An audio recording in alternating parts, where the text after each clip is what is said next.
All right, everyone, buckle up, because today we're diving into some seriously thought-provoking territory, talking trust, betrayal, even how to strategically use your enemies to get ahead. Sounds intense. I'm ready. You and me both. We're tackling one of the most debated ideas from Robert Greene's The 48 Laws of Power, that whole never put too much trust in friends, learn how to use enemies thing. Yeah, that one definitely raises some eyebrows. No kidding.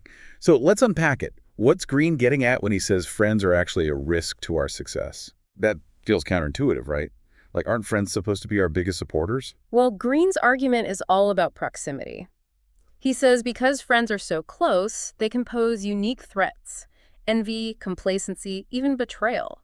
It's not about turning into a paranoid conspiracy theorist, but understanding the vulnerability that comes with closeness. That makes sense. It's like the closer you are to someone, the higher the stakes are, both good and bad. Precisely. And Greene uses some great historical examples to illustrate this point. Like, he talks about King Louis XIV, who was constantly surrounded by people vying for his favor. Those closest to him were often the ones plotting against each other, even against the king himself. Talk about a high-stakes friend group. Whoa, yeah, that's a whole other level. So friendships can be tricky, especially in competitive environments. Yeah. But then Greene flips the script entirely and says we should learn to use our enemies. How does that even work? Right. It's classic Greene, totally counterintuitive. See, he suggests that former enemies, once you've worked through that initial conflict, can actually become your most loyal allies. Wait, really? I'd be way too suspicious, like waiting for the other shoe to drop. I get it, but hear him out. Greene argues that former enemies have already shown their hand. They've got nothing left to hide. They're often more predictable because you've seen them at their worst.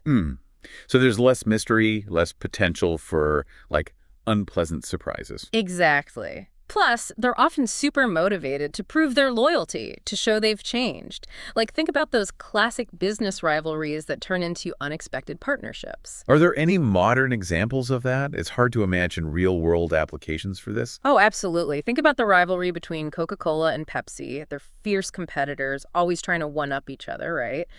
But they've also collaborated on projects when it makes sense for both of them. They've figured out a way to be rivals and still find that common ground. Okay, that's a really good example. And it's a good reminder that Greene's laws aren't about setting strict rules.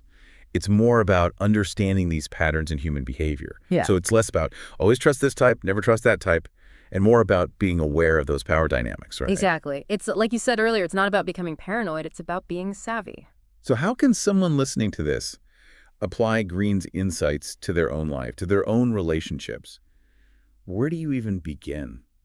It starts with self-reflection. Think about your own relationships, even the ones you consider safe. Who has more influence? Who depends on the other more? That awareness, that understanding of how power operates, even subtly, that's what helps us make more informed choices about trust, about how much we reveal. It's about protecting yourself without shutting everyone out. Precisely. It's about using that awareness to build stronger relationships. And hey, maybe even turning a former adversary into a powerful ally. You never know. Such a good point. Greene definitely makes you think, right? He does. So here's something else to consider, building on what Greene said. If power dynamics can change, could a former friend become a future threat? Like, what happens when that person you strategically used starts to climb the ladder of success? Do they become a potential enemy again? Just something to ponder as you navigate the complex world of relationships.